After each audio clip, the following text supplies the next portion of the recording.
Question number 4, इस question को भी टेस्ट के तौर पे रखने वाले हैं, आंसर आप लोगों को देना है। इसका आंसर हम नहीं देंगे क्योंकि ऐसे प्रश्न कई बार करा चुके हैं और ऐसे प्रश्न एग्जाम में हमेशा पूछे भी जाते हैं, ठीक है। चलिए, मोस्ट इंपॉर्टेंट क्वेश्चन है, क्या है मोस्ट इंपॉर्टेंट क्वेश्चन है, ए और बी के वेतनों का योगफल 43,000 रुपए है। ए अपने वेतन का 95% खर्च करता है और बी अपने वेतन का 80% खर्च करता है। अब यदि उनकी बचत बराबर है तो बी का वेतन रुपए में कितना है? क्या है? बचत बराबर है। ध्यान दीजिएगा, तरीका आप सबको पता है। देखिए, ए और बी के वेतन का जो योगफल है, अगर इनकी दोनों का जो वेतन है, इनकम है, जोड़ दिया जाए तो 43,000 रुपए आ रहा है। और बोल रहा है ए अपने वेतन का 95% खर्च कर देता है और बी अपने वेतन का 80% खर्च कर देता है। और जो बचत कर रहे हैं वो क्या हो रहा है? यदि उनकी बचत बराबर है तो बी का वेतन रुपए में कितना है?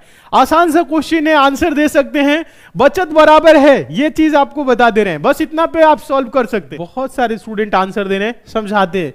प्रश्न बहुत ही आसान है, कुछ करने की जरूरत नहीं है। अलग अलग भी आंसर आ रहा है, अलग अलग आंसर नहीं आना चाहिए ऐसे प्रश्न में, और ऐसे प्रश्न हम आप लोगों को कराए हैं। देखिए, ज्यादा कुछ नहीं करना है। ए अपने वेतन का कितना 95% खर्च करता है, तो बचाता कितना है? 5%। देखिएगा, सभी लोग देखिएगा, 95% खर्च कर दिया तो बचाया कितना? 5%। और बी जो है क्या करता है? अपने वेतन का 80% खर्च करता है, तो बचाता कितना होगा? 20%। यदि उनकी बचत बराबर है, बचत क्या है? बराबर है, मतलब कहे तो हम ऐसे कर सकते हैं, जो बचत है ए का 5%, ए का 5% किसके बराबर है? बी के किसके बराबर है? 20% के। यहां तक किसी को कोई समस्या नहीं होनी चाहिए। देखिएगा, ए का 5% बचत और बी के 20% बचत क्या है? बराबर है। यहां से ए और बी का रेशियो आ जाएगा, ठीक है। देखिए, कुछ नहीं करना है, 100 से 100 कैंसिल। अगर ए है, समझिएगा, बी उधर गुने में इधर आएगा, भाग में होगा, उधर 20 है, इधर 5 गुने में है, भाग में जाएगा। 5 एकम 5, 5 चौको 20। ए बाई बी बराबर 4/1, या हम बोल सकते हैं A/B बराबर 4:1। ये होगा। किसी को कोई दिक्कत नहीं होनी चाहिए। इतना आपको समझ में आ गया? अब देखिए, इनका जो इनकम का रेशियो होगा, देखिएगा सभी लोग, आप यहां पे कर सकते हैं 4:1 के रेशियो में टोटल को आप बांट सकते हैं। यहां से इनकम भी निकल जाएगा, क्योंकि क्या है, यहां पे देखिएगा, जो इनका बचत है वो क्या है? किस रेशियो में है? इसी रेशियो में है। अब इसी में क्या करना है? ज्यादा कुछ नहीं करना है। वेतनों का योगफल 43,000 है। हम लोगों से पूछ रहा है कि बी का वेतन रुपए में कितना है। बी का वेतन पूछ रहा है, कुछ नहीं करना है। बी का वेतन बताने के लिए क्या करना है? बी का जो रेशियो है वो कितना है? 1 के रेशियो में है। टोटल रेशियो कितना है? 4, 1, 5। आप ऐसे भी बोल सकते हैं 5 रेशियो बराबर 43,000, तो 1 रेशियो बराबर कितना? या आप ऐसे कर सकते हैं अनुपात बटा अनुपातिक योग, 1/4, 1, 5। 5 भाग में 1 भाग बी का होगा, ठीक है। और टोटल कितना है? 43,000, तो गुने करेंगे 43,000। कुछ नहीं करना है, 5 से कटेगा, 5 × 40, 5 × 6 = 30, 8600। यानी जो बी का वेतन होगा वो क्या होगा? 8,600 रुपए। यही आंसर होगा।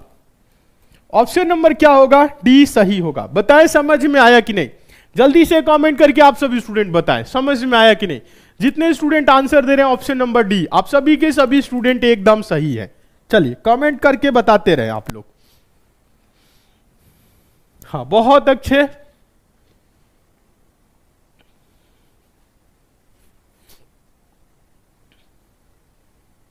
आसान है, आराम से कर सकते हैं। सभी को समझ में आ गया? हाँ, कितना होगा? 8,600 रुपए होगा बी का। क्वेश्चन का आंसर देना है। डाइस का काफी इंपॉर्टेंट क्वेश्चन है, पूछा गया क्वेश्चन है और ऐसे प्रश्न एग्जाम में आते भी है।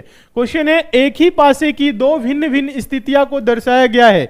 एक बिंदु वाले फलक के विपरीत फलक पर कितने बिंदु होंगे? एक बिंदु कहां है? यहां पे, यहां पे भी है। विपरीत फलक मतलब यहां पे जो नहीं दिख रहा है, ये ऊपर दिख है, इसके नीचे वाले पे क्या होगा? या इसके सामने वाला जो फलक यानी सतह नहीं दिख रहा है उस पे क्या होगा बताना है। तो डाइस तो आप लोग आराम से कर सकते हैं, डाइस पढ़े हुए हैं। और एसएससी सीजीएल के लिए आप लोगों की डेमो क्लास भी चला हुआ है डाइस का, तो आराम से कर सकते हैं, सभी के सभी स्टूडेंट कर सकते हैं।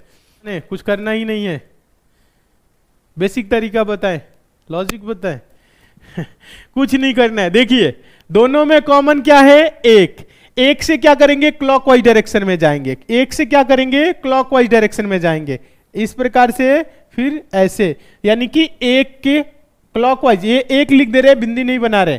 और डाइस में टोटल कितने सतह होते हैं पता है ना, 6 सतह होते हैं, मतलब 1 से 6 तक अंक होते हैं। आप लोग लूडो खेले होंगे, आप सबको पता है, ठीक है। चलिए 1 के बाद 3, 3 के बाद 5, तो 1 3 5 ये हो गया। फिर यहां पे एक है, 1 2 4, ऐसे चलेंगी क्लॉकवाइज में।